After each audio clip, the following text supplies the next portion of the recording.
Hi, this is Rena from thecheesethief.com, today crafting for consumercrafts.com, and I am going to show you how to make these salto gift tags, ornaments that are ugly Christmas sweater, gingerbread men, all these different variation of things you can do with salto. So let's get started on this tutorial. For salto, you need 2 parts flour, 1 part salt,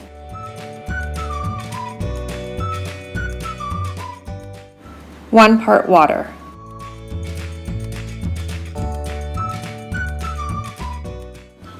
Mix together the ingredients until they're incorporated, and then you can use your hands to roll it into a ball. The mixture will seem a little crumbly at first, and if it's a little too crumbly, you can add a little bit more water, but the more you work it, the more the water will get absorbed and it'll be more dough-like. So I'm just working it through with my hands now. And you see there's crumbly, but you can just smush it together and eventually it'll form into a ball.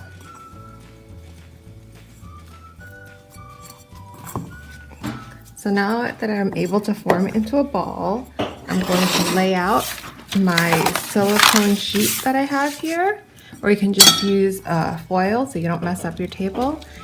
And I'm going to roll it with a rolling pin to make our designs.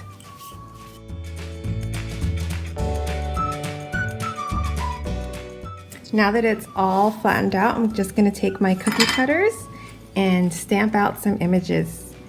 So you could just use whichever cutters you have.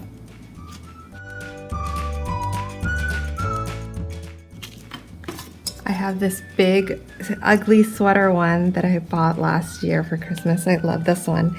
This will be a fun one to decorate. You can cut out all your shapes and take the excess dough and then roll it into a ball and roll it out again to cut out more shapes. After you're done with that, you can start decorating. So let me just show you some ways to use to decorate it. So I usually take a little straw here, and this is just from a juice or something like that. And you see it's just a little straw, and then I poke holes on the top because I'm going to make them ornaments or gift tags. So you want a little hole there.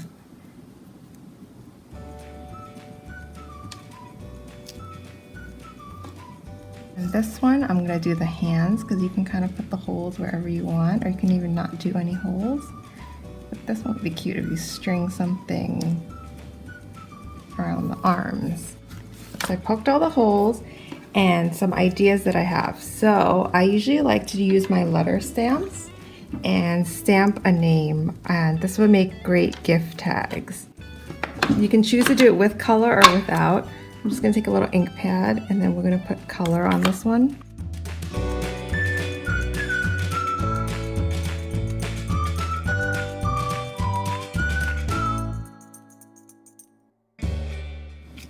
And there it says Elise. So this is just really simple, like just do some stamps. So some other ideas that you can do.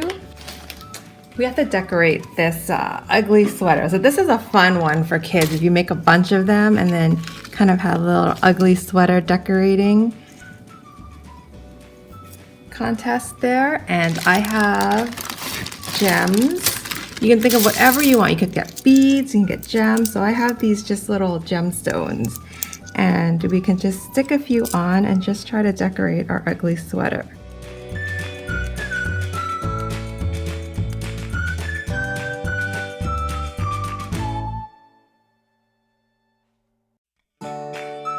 Other things you can decorate the shirts with while they're wet or dry is some puffy paint. So I'm just going to make some squigglies over here, and this is perfect for kids too.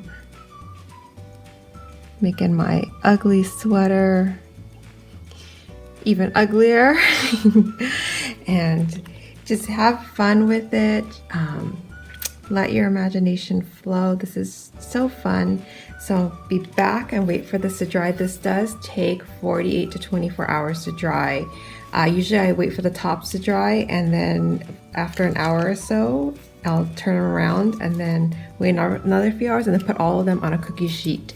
You could bake them in the oven if you wanted to, but only the ones that don't have any glitter or anything like that, around 300 degrees for around 20-30 minutes. Just keep checking on them and seeing if they're dry.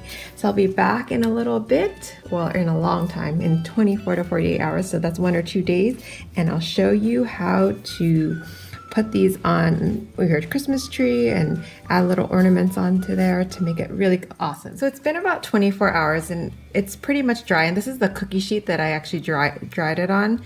The sweater is pretty much dry. The back is still a little wet, but it's still workable. The smaller ones are pretty much dry thoroughly. I would probably wait another day for it to say it's completely dry, but I do want to show you some ways to decorate and some more ideas on decorating these salt dough ornaments / gift tags. So I poked a bunch of holes into this ugly sweater, and I'm just gonna take some baker's twine now and then thread it through a needle and then just thread up and down this. And this is a great thing for kids. You can poke a bunch of holes and then get these are little safety needles that you can buy on consumercrafts.com. I'll link it below, and you can just thread it through.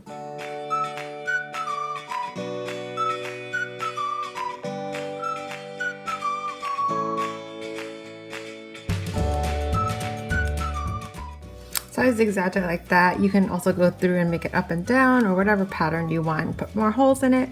So that's one way to do it, and then you just tie it off at the end.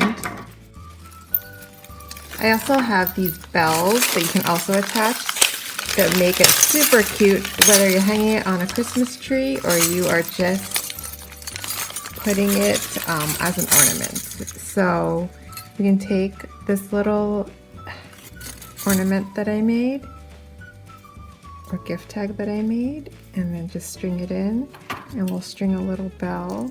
This one may not string through, so you may have to just string it through manually.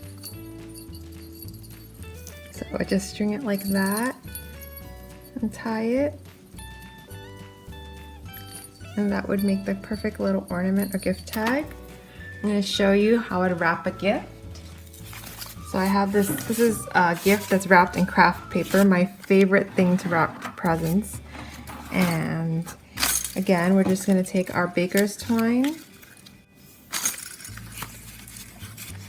just wrap it back and forth. And then I'm going to use this joy one and string it through.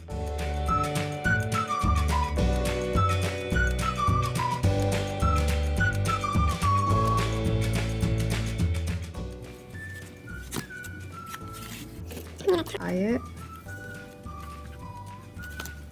So I tied it really tight, and I'm just going to try to slide this cookie, the knot, into the back of this salt dough ornament.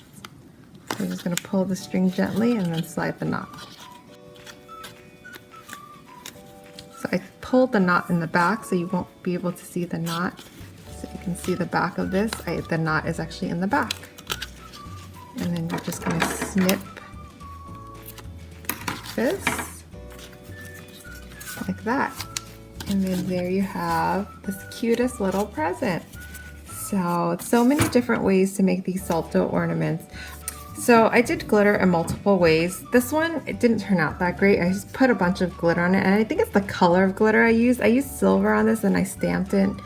And I'm not too happy with how the glitter came out, but like the other ones, there's just a little bit of glitter. So these actually, I love this Christmas tree. It actually came out pretty good with the silver glitter. But my favorite glitter to use on these ornaments is this iridescent glitter. And you can do it after they're dry or while they're still wet. So I'm just gonna take, this is one of my dry ones, and then I'll just use my finger. And then I'm just gonna put glue on the top and the bottom. I don't want to put it around the lettering. And then just use something to protect my surface here. And then pour the glitter on. So this glitter, I think, comes out a lot nicer because it's not so bright. Do you see how shimmery it is?